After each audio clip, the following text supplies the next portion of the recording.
좋은 아침입니다. 우리 찬양하시면서 아침 제풀 함께 드리시도록 하겠습니다.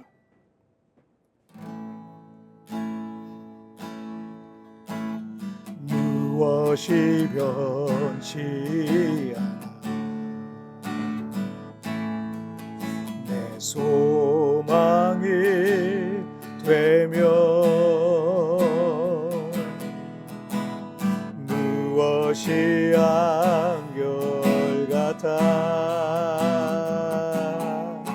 내 삶을 부르리 그 누가 나 만족해 내 상이시며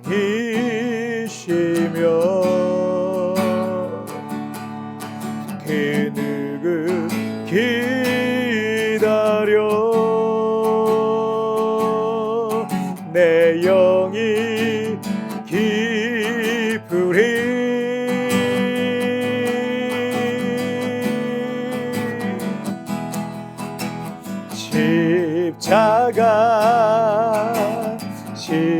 십자가 그 그늘 아래 내 소망이 있네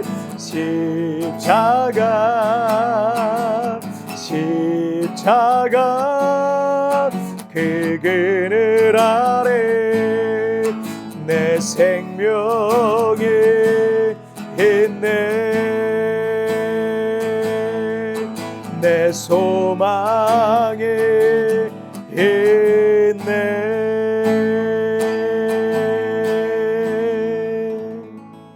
아멘.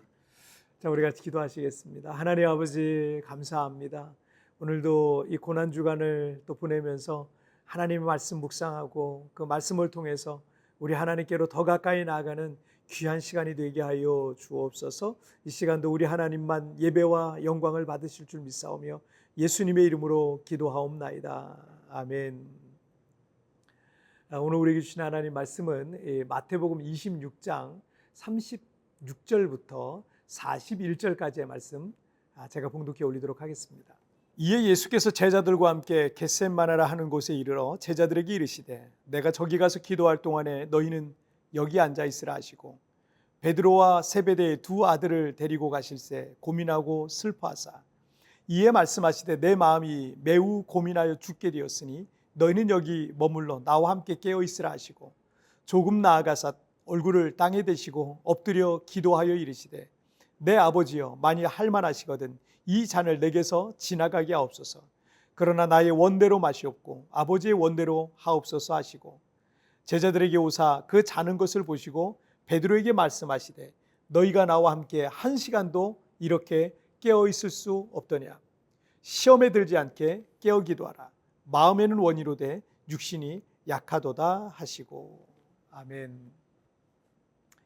오늘 본문은 예수님께서 제자들과 함께 유월절 식사인 이 최후의 만찬을 하신 뒤에 예루살렘 성 동편의 이 감람산이라는 그 곳에 겟셋마네 동산에서 드렸던 기도의 장면이죠. 예루살렘 성은 해발 740m 정도 되고 올리브가 많았던 나무가 많아서 올리브산, 감람산이라고 했던 곳은 해발 약 800m가 약간 넘었기 때문에 예루살렘이 잘 내려다 보였습니다.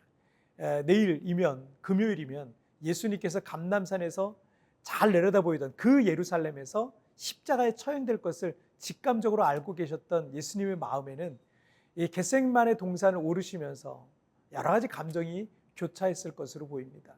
36절을 보시면 이에 예수께서 제자들과 함께 겟셋마네라 하는 곳에 이르러 제자들에게 이르시되 내가 저기 가서 기도할 동안에 너희는 여기 앉아 있으라 하시고 겟셋마네 동산은 예수님께서 습관적으로 기도하기 위해 제자들과 함께 자주 가던 장소였습니다.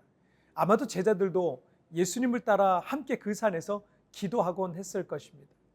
하지만 이 최후의 만찬 중에 언급하셨던 너희 중에 한 사람이 나를 팔리라 는 말씀하고 베드로에게 말씀하셨던 오늘 밤 닭 울기 전에 내가 3번 나를 부인하리라 라는 이 말씀들 때문에 제자들의 마음은 큰 걱정과 이 불안함이 가득했습니다. 38절을 보시면 이에 말씀하시되 내 마음이 매우 고민하여 죽게 되었으니 너희는 여기 머물러 나와 함께 깨어 있으라 하시고, 예수님께서는 베드로와 야고보와 요한 등 세 제자 셋을 데리고 조금 더 높은 곳으로 오르셔서 기도하길 원하셨습니다. 그리고 그 세 제자들에게 지금 예수님의 마음의 상태가 얼마나 힘들고 어려운 상황인지를 말씀하시면서 함께 깨어 기도할 것을 말씀하셨죠. 39절입니다. 조금 나아가서 얼굴을 땅에 대시고 엎드려 기도하여 이르시되 내 아버지여, 만일 할 만하시거든 이 잔을 내게서 지나가게 하옵소서. 그러나 나의 원대로 마시옵고 아버지의 원대로 하옵소서 하시고, 예수님께서는 하나님의 아들이시면서 동시에 완전한 사람이시기도 하셨습니다. 완전한 사람이라는 것은 죄가 전혀 없는 순수한 인간의 모습이면서 동시에 우리 인간들이 느끼는 모든 감정들과 고통을 동일하게 느끼신다라는 것입니다. 예수님은 이제 날이 밝아오면 십자가 처형을 당할 것을 알고 계셨기 때문에 할 수 있다면 그 고통을 피하고 싶으셨던 겁니다. 그 고통과 슬픔이 얼마나 클 것인지를 알고 계셨기 때문에 인간이신 예수님께서는 그 고통의 잔을 마시지 않게 해달라라고 기도하고 계셨던 겁니다. 겟세마네 기도에서 예수님의 기도는 우리가 힘들고 어려운 고통에서 벗어나게 해달라고 기도하는 것과 크게 다르지는 않죠.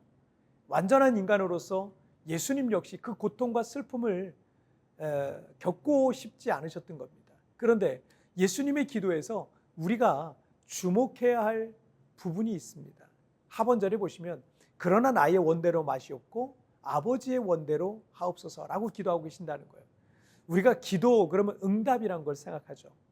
그리고 우리가 어떤 소원을 간구하면 하나님께서 그 소원을 들어주신다는 것을 기대합니다. 이런 힘들고 어려운 상황에서 하나님의 은혜와 구원을 위해서 기도할 때 하나님께서 그 고난에서 건져주시고 은혜를 베푸실 것을 믿고 기도하기도 합니다. 물론 그런 응답과 구원과 역사와 은혜도 있습니다. 그래서 우리는 계속 기도해야 됩니다. 정말 내 삶에 힘들고 어려운 일이 있을 때마다 하나님 앞에 쉬지 말고 기도해야 합니다. 하지만 기도를 내 소원을 성취하는 기복신앙적 도구로만 사용한다면 우리 기독교와 타종교와의 차이는 크게 없다라고 할 수 있습니다. 기독교 신앙과 이 기복신앙의 가장 큰 차이는요, 누가 주인인가라는 겁니다. 기복신앙의 주체는 나라고 하는 자기 자신이에요. 신앙을 통해, 기도를 통해 내 뜻과 내 욕심을 이루기 위해서 내가 그 신앙을 갖고 있는 거고 그 신앙을 이용하고 그 기도를 이용하는 거죠. 하지만 기독교 신앙은 기복신앙이 아닙니다. 기독교 신앙의 주체는 내가 아니라 하나님이세요. 그래서 우리 신앙의 목표는 내 뜻을 이루기 위함이 아니라 하나님의 뜻을 따르기 위함인 겁니다. 우리는 주님의 종이고 하나님께서 우리의 주가 되시는 거예요. 예수님께서 나의 원대로 마옵시고 아버지의 원대로 하옵소서라고 기도하셨던 것은요, 인간이시기도 했던 예수님 당신의 뜻을 앞세우지 않고 하나님의 뜻을 앞세우고 있는 기도였던 겁니다. 우리가 큰 시험과 이 고통의 문제를 놓고 하나님 앞에 기도할 때 하나님께서 그 문제에 직접 개입하시고 구원하시고 은혜를 베푸실 수도 있습니다. 하지만 우리의 기도가 오직 그런 역사만 나타나게 하는 도깨비 방망이 같은 건 아닙니다.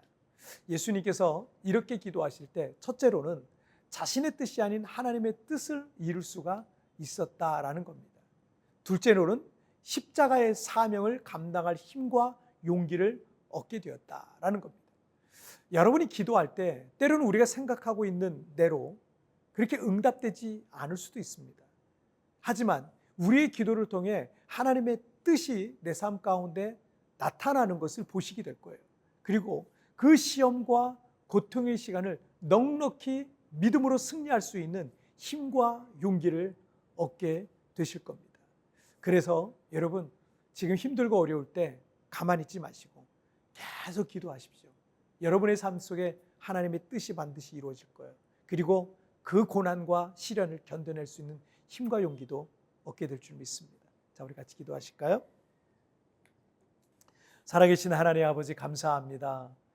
예수님께서 겟세마네 동산에서 십자가를 앞두고 기도하셨던 장면을 통해 우리에게 기도에 있어서 가장 중요한 두 가지 이유를 말씀해 주셨는데, 이 사실을 기억하고 날마다 기도를 쉬는 죄를 범하지 아니하도록 주님 도와주옵소서.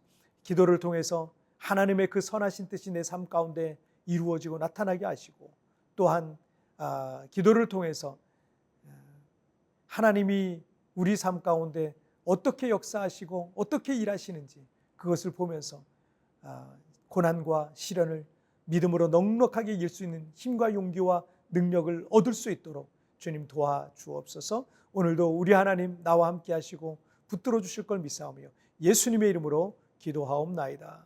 아멘. 여러분 뒤편에 나오는 오늘의 묵상 보시면서 개인적으로 묵상하시고요. 짧게라도 뜨겁게 기도하시면서 오늘 하루 주님과 동행하시길 바랍니다. 내일 우리 굿모닝 프레스 뵙겠습니다. 여러분 승리하세요. 우리의 기도를 통해 하나님의 뜻이 내 삶 가운데 나타나는 것을 보시게 될 겁니다. 그리고 그 시험과 고통의 시간을 넉넉히 믿음으로 승리할 수 있는 힘과 용기를 얻게 될 것입니다. 내가 기도하고 있는 것 중에 나의 뜻을 지나치게 고집하고 있는 것은 없습니까?